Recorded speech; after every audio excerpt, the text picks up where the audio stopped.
A judge who decides a case speaks through their judgments.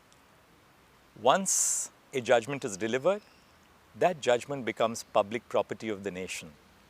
Until a judgment is delivered, the process is confined to the judges who are involved in the decision of that case. Once we arrive at a decision and the judgment is pronounced, it's public property, it's the property of the nation. We are a free society.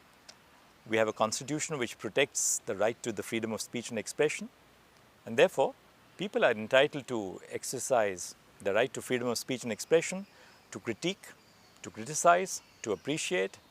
So far as we are concerned, we decide according to two parameters, the constitution and the law.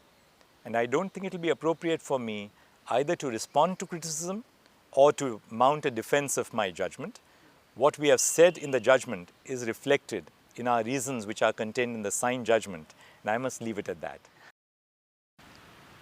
The case had a long history of conflict, of diverse viewpoints, based on the history of the nation. And all of us who were part of the bench decided that this will be a judgment of the court.